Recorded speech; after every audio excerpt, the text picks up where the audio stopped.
Dövlət başçısının dünən nazirlərdən tutmuş məmuradək, hətta sıravi vətəndaşadək dərs alacaq müşavirəsində səsləndirdiyi bir məqamı bugün müxbirlərimiz araşdırıb.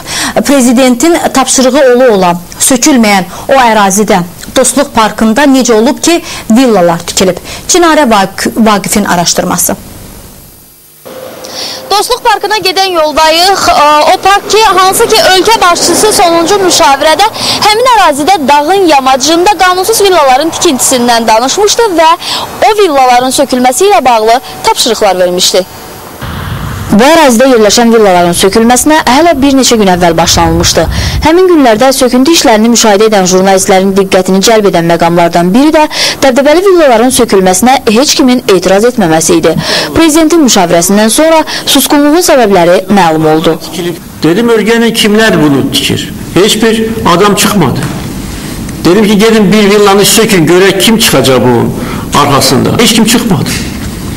Dedim, beləsə, əgər heç kimə məxsus deyilsə, sökün bunları dağıdın. Başqalara da dərs olsun.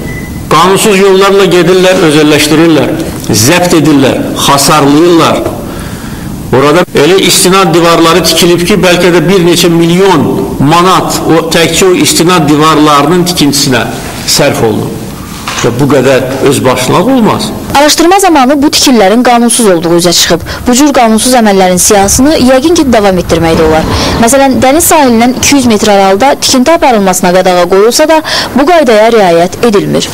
Eyni vəziyyəti park üçün nəzərdə tutulan bir sıra ərazilərdə də müşahidə etmək olar.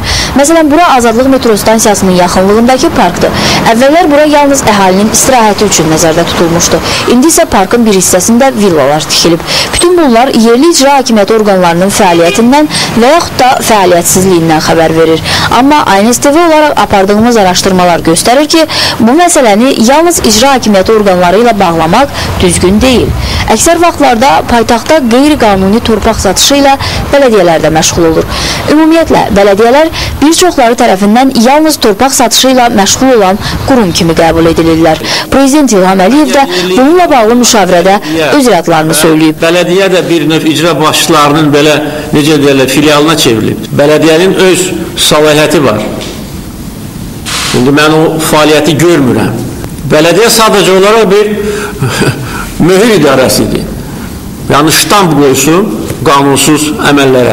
Prezidentin bu bəyanatı və prokurorluq orqanlarına müraciətini yerli icra hakimiyyəti orqanlarına son xəbərdarlıq kimi də qəbul etmək olar. Yəqin ki, biz onların bu xəbərdarlıqdan çıxardıqları nəticənin şahidi də olacağıq. Buna son qoyulmalı.